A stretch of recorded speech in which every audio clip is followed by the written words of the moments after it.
Center na ulit, center na. Squeeze here. Here, dito po. Touchdown. Touchdown po rin ka. Touchdown mo na, Kuya Touchdown Alan.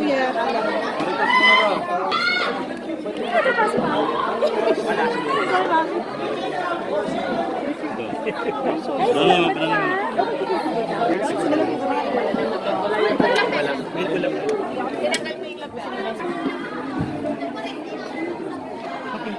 Okay, ganda angulo. Apo Okay, go. naman. Ready? Guys, gano'n ka-excited na malapit ang palabas ko with Julia and Joshua? Worried because I know that Sid and Ayo is very strong. So yung last Filipino film that was shown was very strong. So of course, may pressure na to at least live up to that. Pero confident also because it has all the elements I feel na magugustuhan. And it was a perfect way to come back. Kasi naaalala ko na it had been so long na hindi ako gumawa ng movies, and then Mother really got me for Mano Po. So that opened the door to so many opportunities after. So I looked at this as that. Okay. This is my Mano Po 2.0.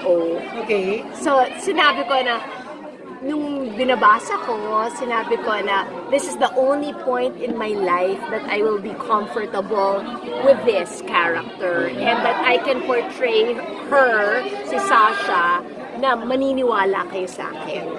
The last time you talked to you in Ever Belena, if you remember, you mentioned to me habulin niyo talaga yung Agent of July 11. Ngayon, nahabol ko niyo.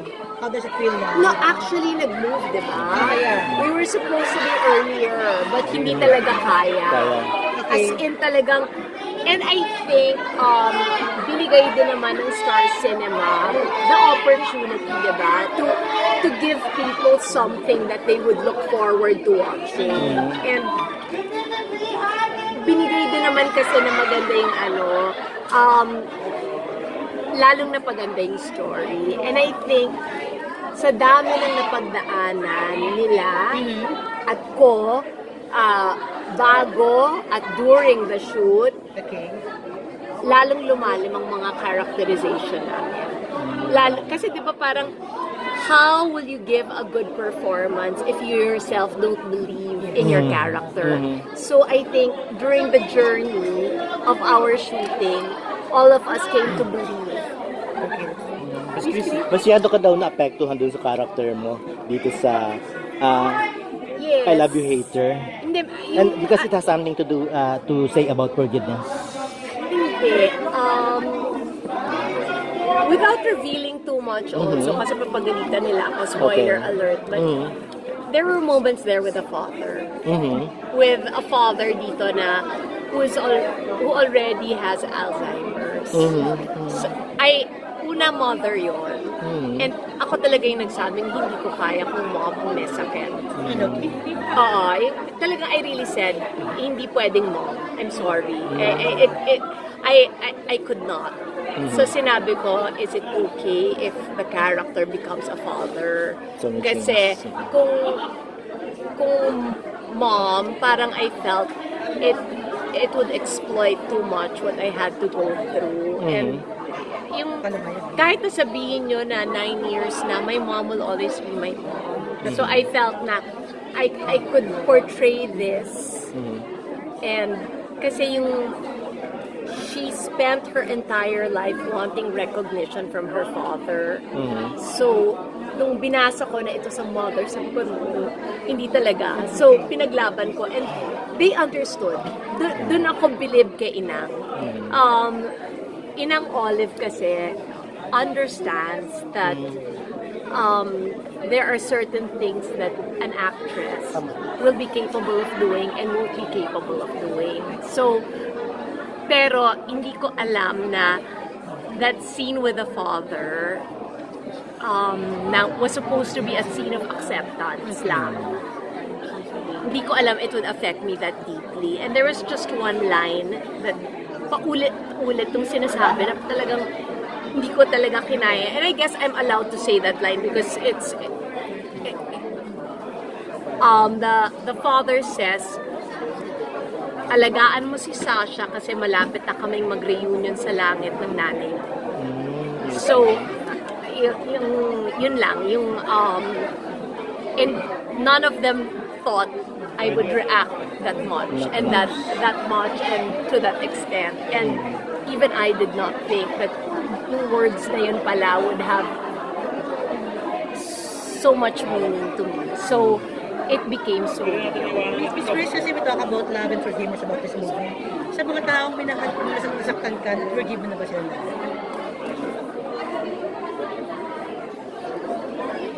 I have no issues with people in the past. Okay. In fact, yung naging reaction ko lang nung nakaraan was a reaction of a mother. Okay.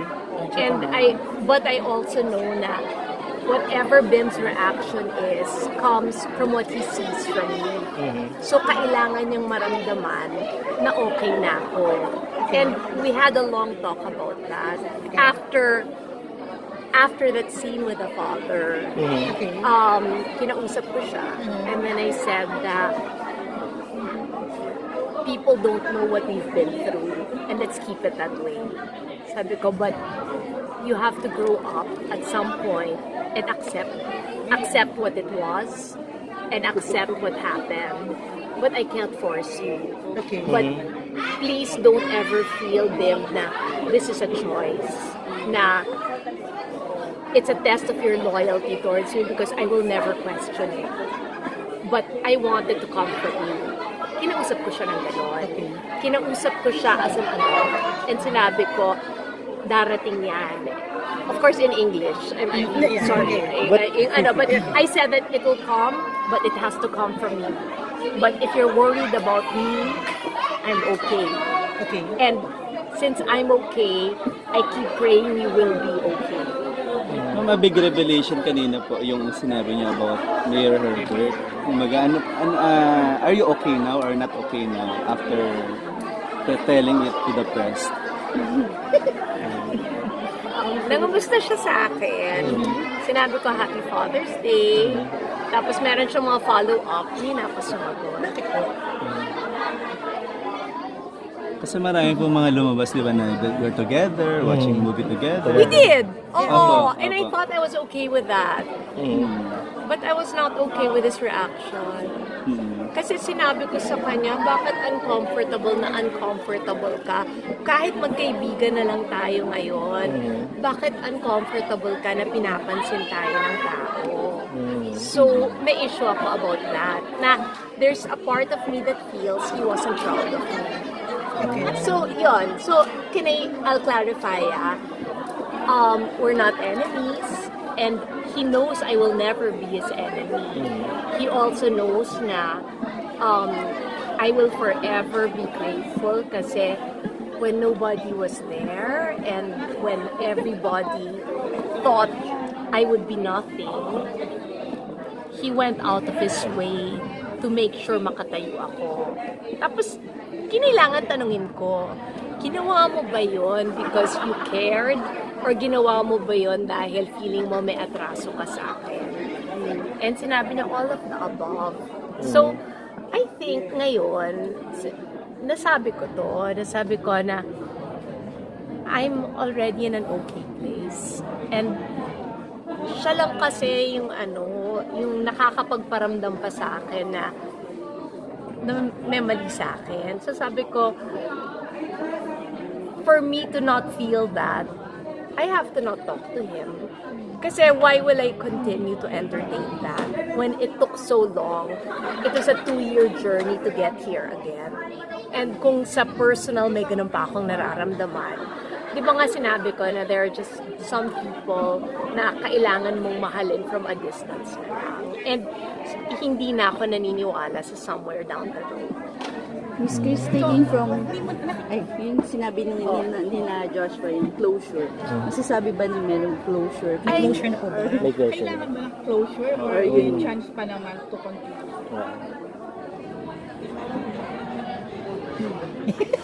Dun sa movie kasi, hindi, balik ko sa movie Kasi sinabi ko, nakipag-argue ako kasi may closure scene for the character.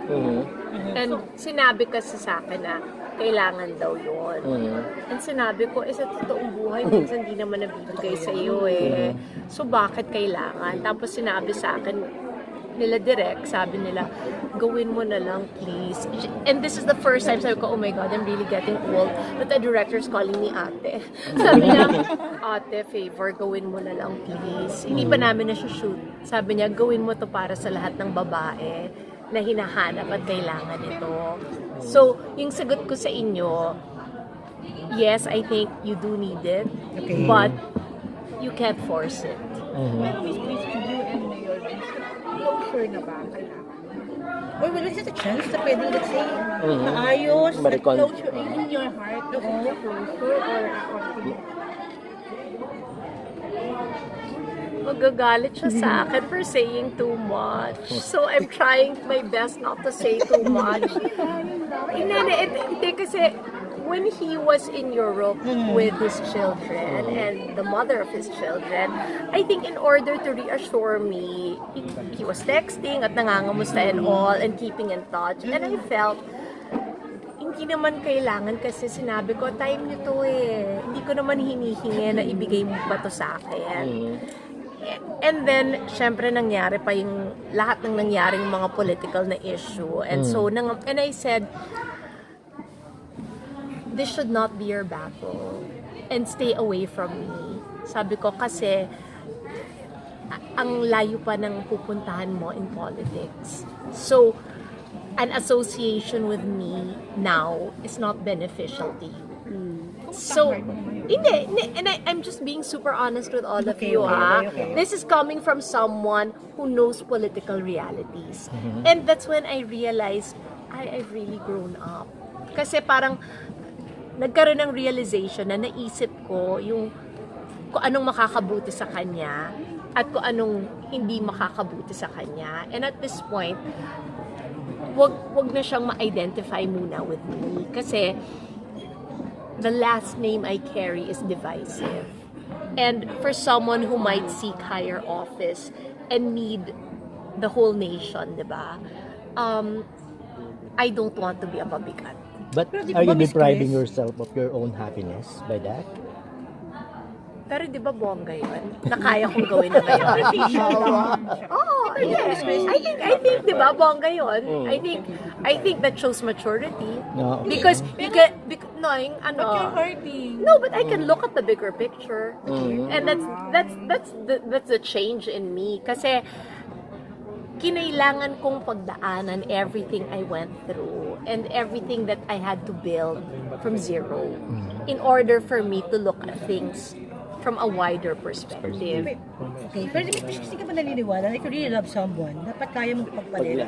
Ay, hindi. Yung taong mahal mo, at No, kaya mong panindigan hindi kahit ko kanino. hihingin yun. To fight? Hindi ko hihingin yun kasi dapat kung mahal mo nga yung tao, hindi mo i-require yun dun sa tao. Pero sinabi niya kanina, you are willing to give up your name, Chris Aquino, for him. No, I meant that in the sense that there is a very lucrative contract that but because of non-disclosure agreements, I cannot name the company. But because it is a multinational company, you cannot be involved involved meaning conjugal. So whether engaged or married, you'd have to step back from that contract.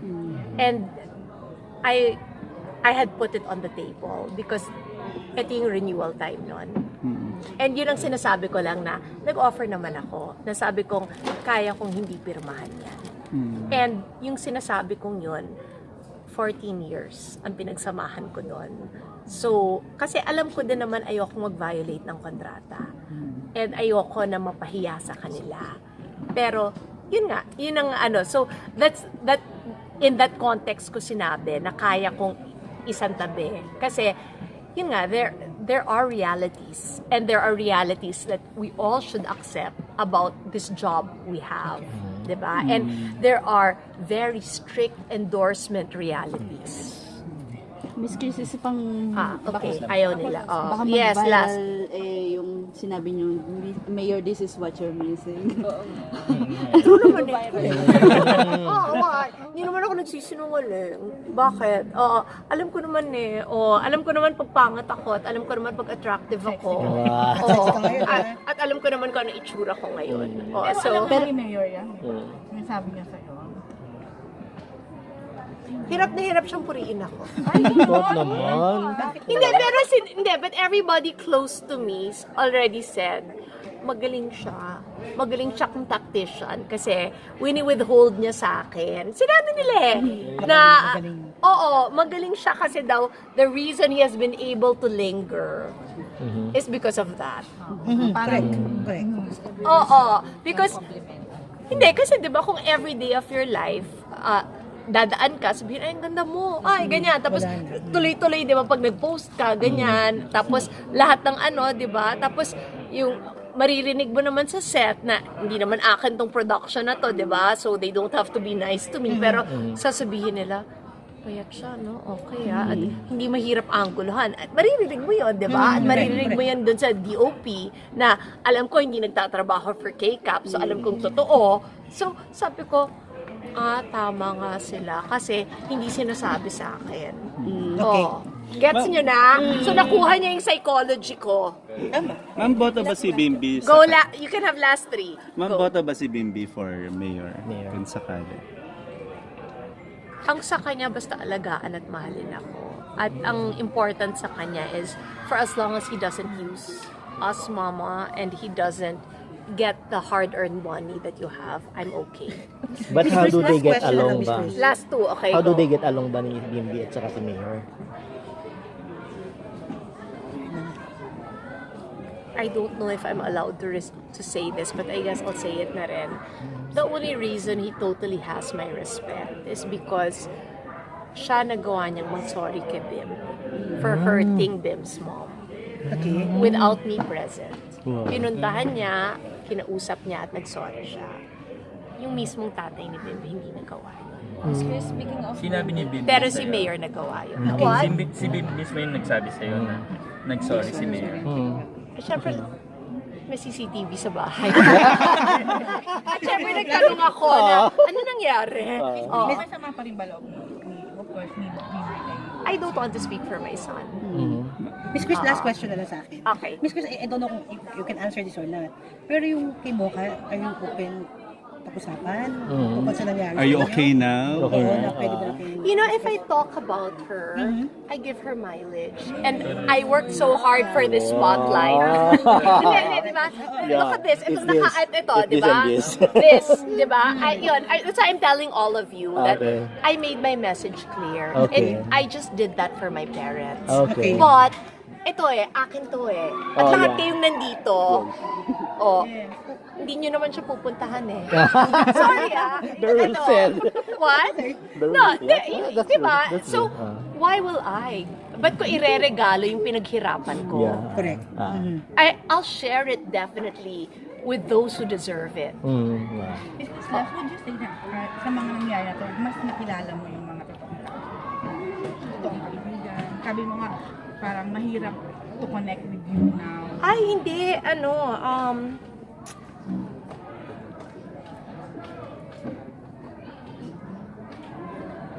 It gave me insights about who will be there come what may. And siguro kailangan this whole digital thing of Chris would not have happened had not San Miguel been the one to be the first na tumayan. Yes. And after them, it was National Bookstore. And after National Bookstore, it was the C Empire, meaning SMBDO, and now there's SMBC and all. Tapos, never umiwan sa akin ang Chowking, at never nang iwan sa akin din ang Ariel. Yeah. So, dun mo malalaman. Pero, ang daming ibang dumating din. Pero how about po yung mga kaibigan yung artist? Kasi sabi na Ay. you know all those people na May hindi mga nila The young ones talaga. Parang sila pa yung No, I just have to praise them na when wala akong silbi sa buhay nila, they have consistently been there. And that's why, alam niyong lahat, I will fight and I will really talagang make sure to do everything for Kim Chu and Eric. Right. Yet, alam niyo yon. Alam niyo na ganun yung pagmamahal ko dun sa dalawa. Hindi sila pang concern parati.